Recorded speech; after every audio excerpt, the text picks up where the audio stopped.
Hello, my name is Shahriari, and this is a lecture on a series of lectures on elementary linear algebra based on my book, Retrolinear. This lecture introduces you to subspaces of a general vector space. We give definitions and examples and criteria for something to be a subspace. Recall the definition of a vector space. This is from a previous lecture in this series. If you start with a non-empty set, you assume that given any two elements of your set, any x and y in V, you can find an x plus y. Some other element, maybe one of them, some element of V, a unique element, this backwards e's exists and the exclamation mark is read as unique. There exists a unique element x plus y in V with the following properties. And the properties are pretty straightforward. X plus y should be y plus x. It should be commutative. It should be associative. There should be a zero vector, which means that there should be one special vector that when you add it to other vectors, nothing happens and you get the vector back.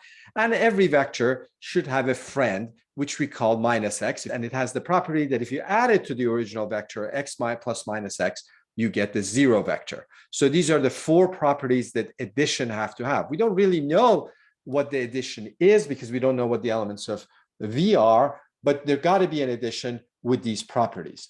And also there got to be scalar multiplication. So given an element x in V and an alpha in R, there exists a unique other element called alpha x in V with the following properties. And the properties again are pretty straightforward. Alpha times x plus y is always alpha x plus alpha y. Alpha plus beta times x is alpha x plus beta x.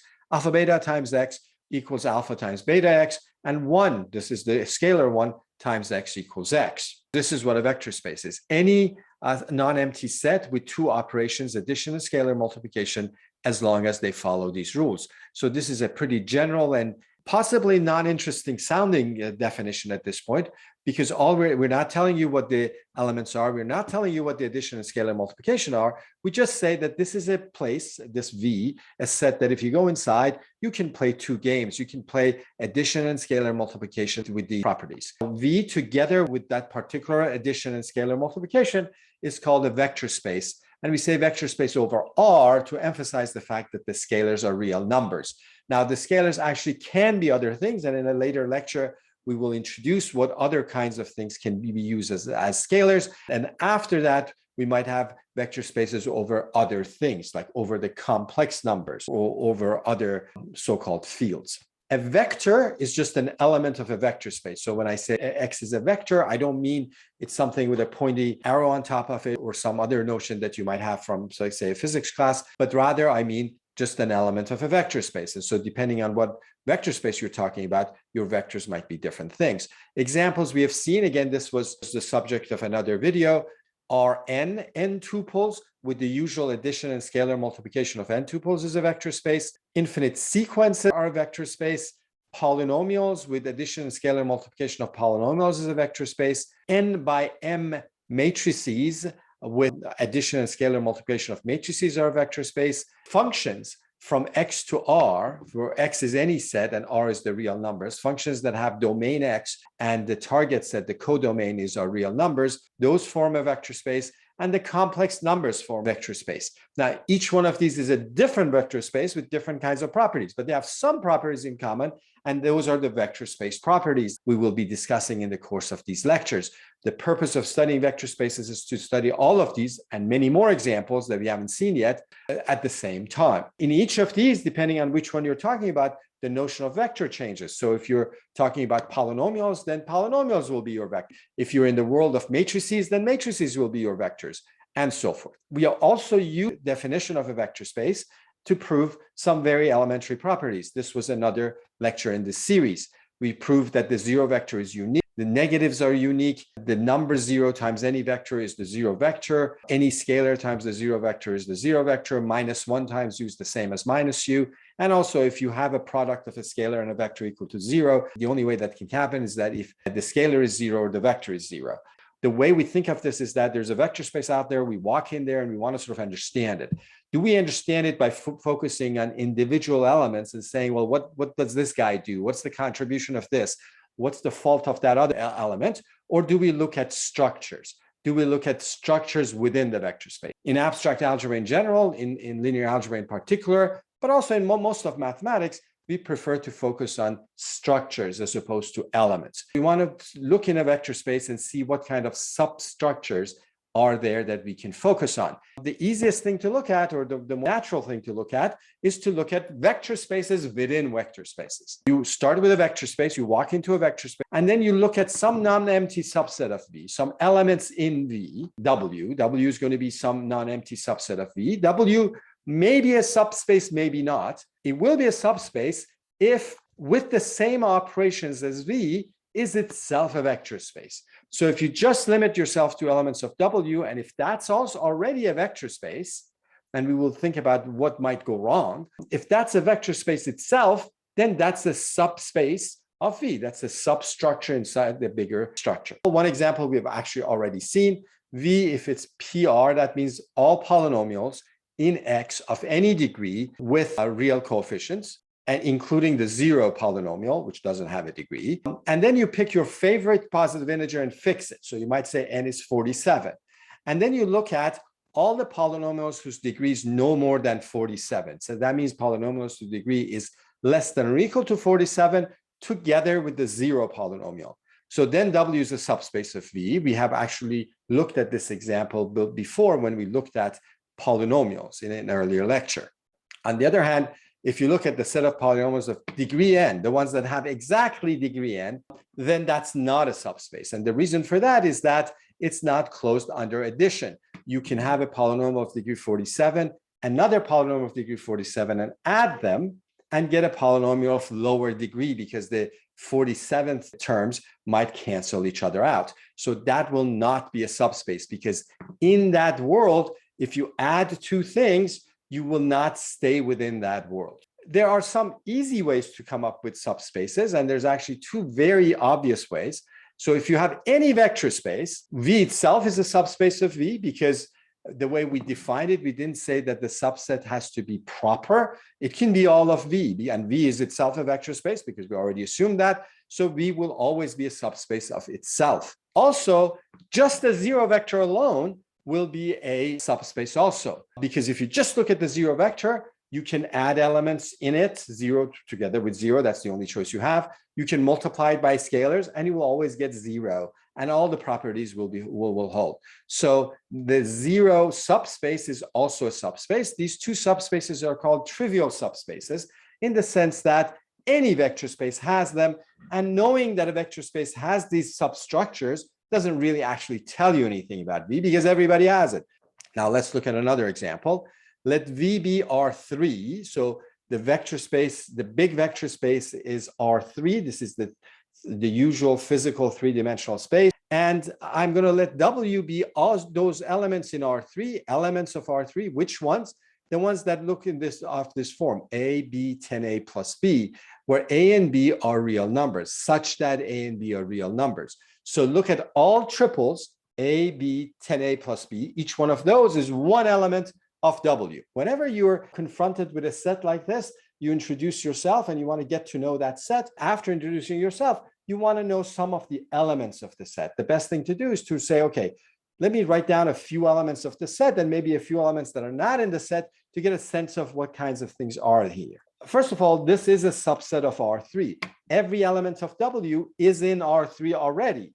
Not every element of R3 is in W, so they're not the same, but W is a subset of R3. For example, 4, 7, 47 is an element of W, because if you let A be 4, B be 7, then 10A plus B will be 47. On the other hand, 2, 3, 32 is not, because if instead of 2 I put A and instead of B I put 3, 10A plus B will be 23, it won't be 32. And this 2, 3, 32 does not satisfy, is not in the mold of the elements of W that they need to be, so it's not. So here's one element of R3 that is in W, an element of R3 that's not in W. So what's our question? Our question is that, is W a subspace of R3? What do we have to check to see if W is a subspace of R3? On the face of it, the definition of a subspace says that W has to be a vector space in its own right, using the same operations in V. Therefore, you might think that we need to go back to the definition of a vector space and check everything. But some of that is not necessary, as we shall see. To check whether W is a vector space with the same operations as in V, one question is that in W, can we add and can we multiply by scalars? I mean, can we play the games of a vector space? The other question is that, do the operations follow the rules of a vector space? If I take X and Y in W, now X and Y in W, they're not numbers. Each of them is a triple. Each of them is a triple of the form A, B, 10A plus B. But if I take two of them, I can certainly add them. Why? Because I know how to add things in R3. So you might think that that means that I have addition. In particular, for example, X plus Y will be automatically equal to Y plus X because it's the same addition as in R3. In R3, X plus Y and Y plus X were the same, and now we're doing the same thing. So X plus Y equals Y plus X automatically. Let's step back now and forget about the particular example that we were looking at. Instead, let's look at, in general, what is it that we've got to check then? And let's organize that, and then we'll go back to the example. Here's the situation we have. We have a big vector space V, and we have a subset inside of it W, and we want to know whether or not it's a vector space. So we've got to go through our vector space conditions to see what is it that we need to check. Well, one of the things we need to check is that, do we have an addition? So we take two elements in W. Can I add them? And of course I can add them because they're elements of V, so I know how to add them. The question isn't that. The question is that whether or not X plus Y is going to be in W or maybe outside. And that's the question. If it's outside of W, but in V, it will be in V because V is a vector space, then I have a problem. So the question really is that, is X plus Y inside W? That's what we mean by, do we have an addition on W? We can certainly add the elements of W, but we're not sure if they stay in W. We say that, is W closed under addition? We also maybe have to check that X plus Y equals Y plus X. After having addition, we have to check the conditions for addition, but we actually don't really need to check this, because X plus Y and Y plus X are exactly the same as in V, the same elements. And in V, the vector space, we knew that X plus Y equals Y plus X. So we get that for free. So that's inherited from V. So we don't really have to check that. Same with X plus Y plus Z equals X plus Y plus Z. That's also inherited from V because it's the same operation as in V. And if it was true, then it was going to be continue to be true in W. So we don't have to check that. Next thing is that, does W have a zero vector? So is there some element in W that acts like the zero vector now, or is it that the zero vector of V is outside? If the zero vector of V was inside W, then we would be all good,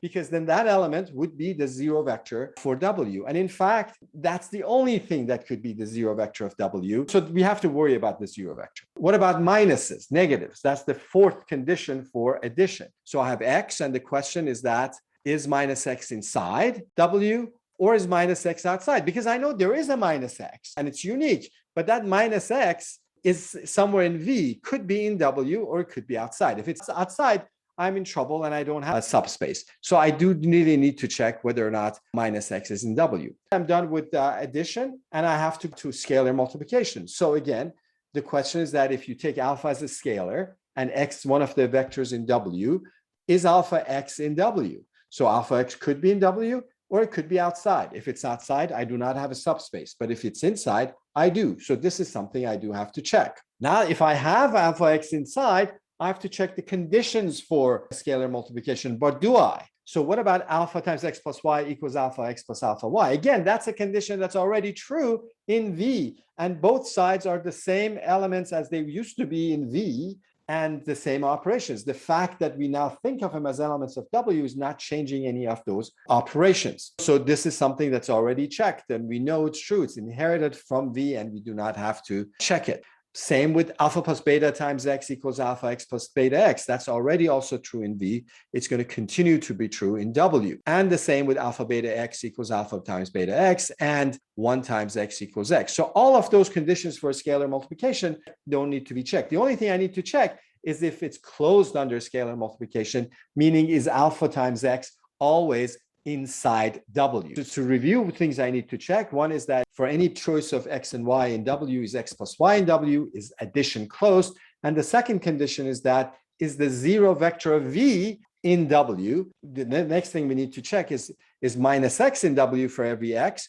And the last one is that, is alpha times X in W for every alpha a scalar and any X a vector. But if we check this last one, we don't really need to check minus x, because one of our elementary properties was that minus x is the same as minus 1 times x. So if alpha times x is in W for every scalar alpha and any x in W, then minus 1 times x, which is minus x, will also be in W. So I don't really need the minus x condition. So really, I only need to check 3 things. Is addition closed? Is scalar multiplication closed? Is the 0 vector there? So I'm going to write this down as a theorem. This is what we just proved, that V, if V is a vector space, and if W is inside V, then it's a subspace if and only if the 3 conditions hold. That the 0 vector of V is in W, that for all 2 elements in W, their sum is in W, and for any scalar alpha and a W in W, the scalar multiple of W is also in W. So that's all we need.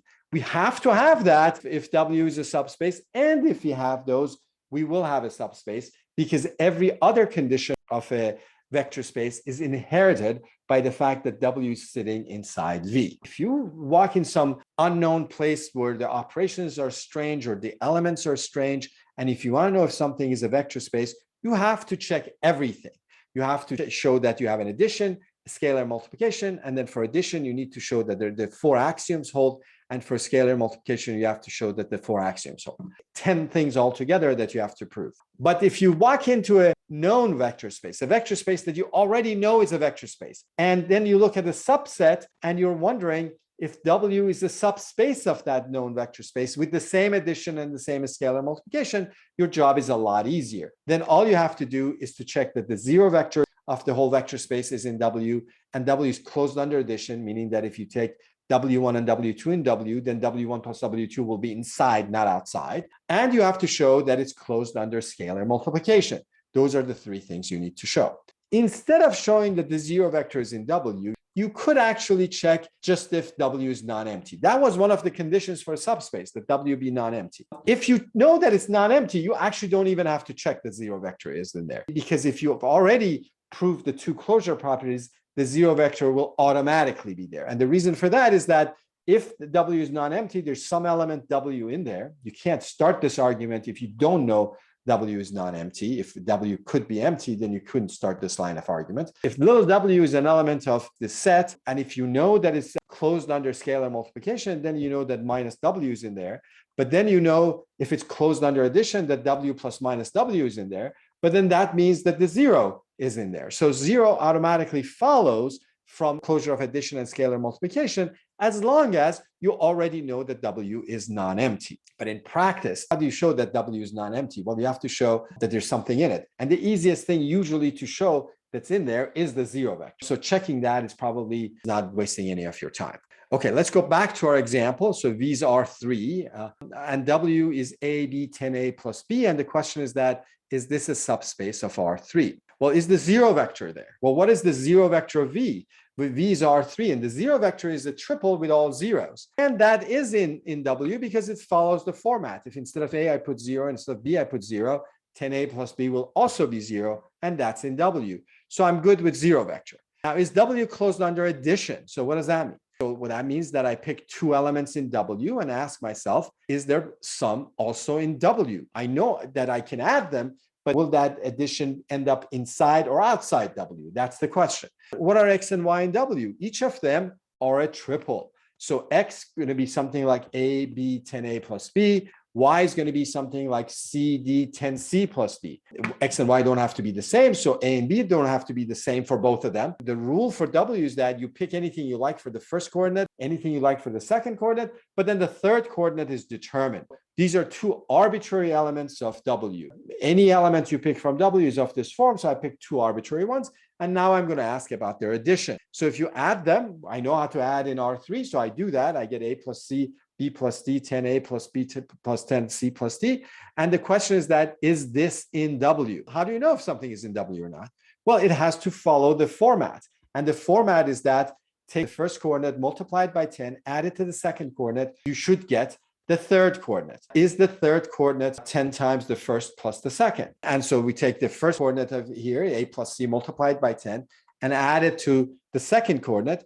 And we do get that that's the same as 10a plus b plus 10c plus d. So that's good. So this means that addition is closed because I took two arbitrary elements, not two specific examples, but two arbitrary elements, added them, and I found out that the sum is also in W. Is it closed under scalar multiplication? So if you start with something in W and a scalar, the alpha is a real number. Then the question is that, is alpha x in W? X is an arbitrary element of W, again, is of the form a, b, 10a plus b. So what's alpha x? Alpha x is going to be alpha a, alpha b, 10 alpha a plus alpha b. I just multiplied alpha by every coordinate. That's how you multiply elements of R3 by scalars. The question is that, is this guy in W? And again, the way to check that is multiply the first coordinate by 10, add that to the second coordinate, and check to see if you get the third coordinate. And 10 times alpha A plus alpha B is indeed 10 alpha A plus alpha B, which is the third coordinate. And so I get a check mark. So my conclusion is that W is a subspace of V. Why? Because it has the zero vector of V, it's closed under addition, and closed under scalar multiplication. Not every subset is a subspace. So here's another example, actually very similar to the previous one. V's R3 and W is A, B, B squared. All the elements of R3 of that form. A and B are again real numbers. Again, if you introduce yourself to this subset, you can ask what are some of its elements, and you can say something like, well, 4, 7, 49 is an element of this subset because it follows the rule. The first and second coordinates can be anything you like, but the third one has to be the square of the middle one, and it is in this case. On the other hand, 2, 3, 6 is not, because it starts with 2 and the last entry should be 9, and it's not. So here's an element that's not in W. The zero vector is in W. Zero vector is a 0, 0, 0, and that is of this format. The zero V is inside W.